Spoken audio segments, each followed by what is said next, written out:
कहाँ लाग्नु तल साथीकोमा जान लाग्यो दाइ। के गर्न को साथीकोमा जान लाग्यो थोरै किताब लिनु थियो त्यही भएर जान लाग्यो। लहर लहर गाउँ टोलेर हिँडेर हुन्छ म पनि यताउति काममा जान्छु जागिरमा जान्छु यसो घरमा काम सघाउनु काम त सघाएकै छु नि दाइ म बिना काम हिँडेको होइन कामले नै जान लागेको। न अँध्याएर म के लाग्यो त साथीको किताब लिन जान लाग्यो होइन दाइ त्यस्तो केही पनि होइन।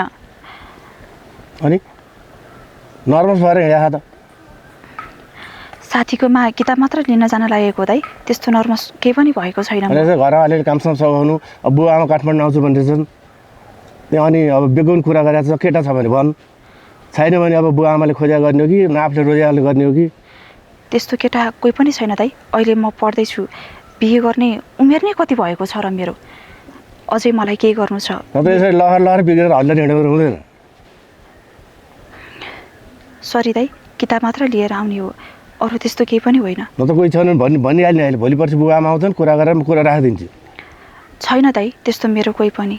तपाईँलाई आफ्नो बहिनीमाथि भरोसा छैन र? भए पनि म कहाँ कहाँ पुगेको हुन्छु दिनभरि कहाँ हुन्छु त कहाँ पुग्थिस् लहर लहर हिँडेको छ घरमा काम केही सघाएको छैन।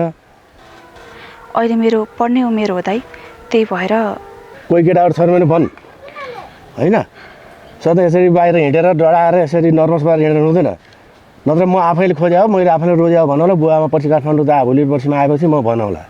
छैन दाइ विश्वास गर्नुहोस् त्यस्तो कोही पनि छैन। तपाईँको बहिनी दायाँ बायाँ गरेर हिँड्ने मान्छे नै होइन। भए पनि छैन अहिले भनिहाल्ने भोलि फेरि अप्ठ्यारो पर्ला। छैन दाइ छैन। छैन होइन त पक्का छैन होइन छैन। त बुवा आमाले खोजेको केटा हुन्छ नि त हुन्छ भन राम्रोसित। छैन दाइ त्यस्तो कोही पनि मेरो। अब छ भने भन् है सधैँ यसरी छ भने भन् सधैँ यसरी बरालेर हिँड्नु हुँदैन। अब पढे पनि पुग्यो भोलि पर्सि बुवा आमा आउँछ नभए अब बिहे गर्ने अब यसो हल्लेर हिँड्ने उमेर होइन अब बिहे गर्ने उमेर पनि भयो।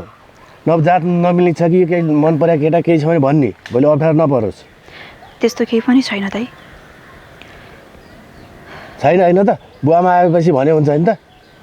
ल तुरन्त जाने किताब ल्याउने म त्यहाँ माथि कोट डाँडासम्म पुगेर आउँछु। ए हस् दाइ। ल हे भगवान् कस्तो धर्म सङ्कटमा परेँ म। यता दाइ बिहेको लागि जबरजस्ती गर्नुहुन्छ उता उसले मान्ने हो कि होइन आज त जसरी पनि सम्झाउँछु म।